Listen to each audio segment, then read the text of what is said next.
ओम नमः शिवाय। शिव पुराण विंदेश्वर संहिता पहला अध्याय।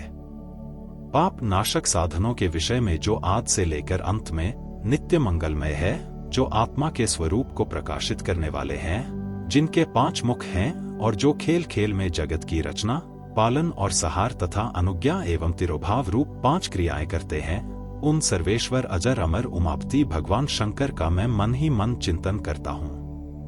व्यास जी कहते हैं, धर्म का महान क्षेत्र जहाँ गंगा यमुना का संगम है, उस पुण्यमय प्रयाग जो त्रिलोक का मार्ग है, वहाँ एक बार महातेजस्वी महाभाग महात्मा मुनियों ने विशाल यज्ञ का आयोजन किया। उस ज्ञान यज्ञ का समाचार सुनकर पौराणिक श्रेष्ठ व्यास जी के शिष्य सूत जी वहां मुनियों के दर्शन के लिए आए। सूत जी का सभी मुनियों ने विधिवत स्वागत व सत्कार किया तथा उनकी स्तुति करते हुए हाथ जोड़कर उनसे कहा, हे सर्वज्ञ रोमहर्षण जी, आप बड़े भाग्यशाली हैं। आपने स्वयं व्यास जी के मुख से पुराण विद्या प्राप्त की है। आप आचार्य रूप कथा का भंडार हैं। आप भूत भविष्य और वर्तमान के ज्ञाता हैं। हमारा सौभाग्य है कि आपके दर्शन हुए। आपका यहां आना निरर्थक नहीं हो सकता।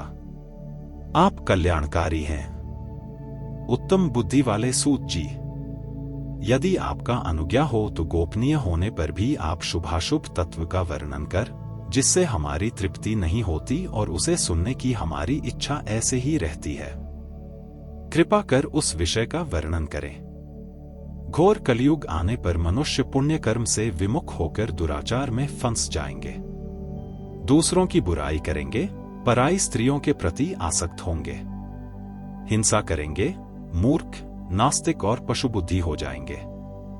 सूत जी, कलयुग में वेद विरुद्ध वर्ण आश्रम व्यवस्था नहीं हो जाएगी। प्रत्येक वर्ण और आश्रम में रहने वाले अपने अपने धर्म के आचरण का परित्याग कर विपरीत आचरण करने में सुख प्राप्त करेंगे।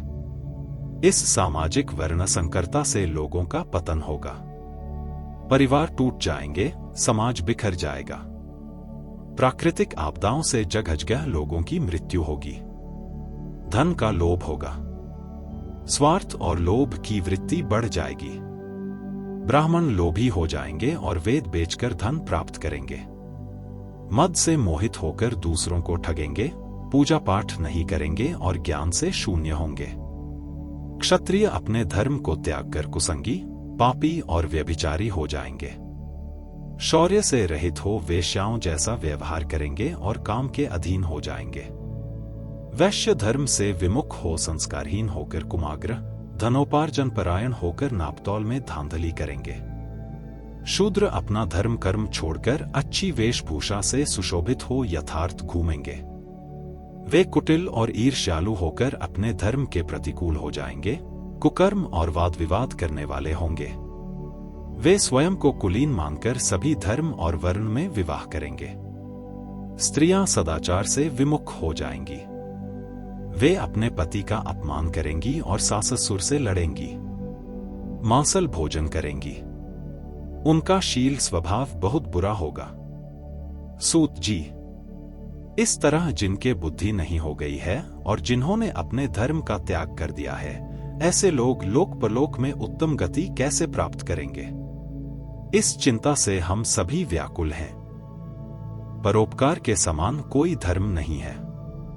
इस धर्म का पालन करने वाला दूसरों को सुखी करता आया, स्वयं भी संतोष अनुभव करता है।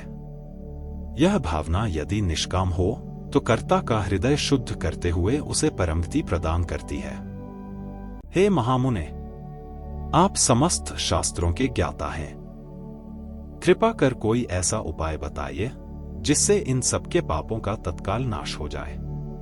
व्यास जी कहते हैं, उन श्रेष्ठ मुनियों की यह बात सुनकर सूत जी मन ही मन परम श्रेष्ठ भगवान शंकर का स्मरण करके उनसे इस प्रकार बोले, आगे की कथा सुनने के लिए हमारे चैनल पर बने रहें और अधिक कथाओं के लिए चैनल को सब्सक्राइब करें।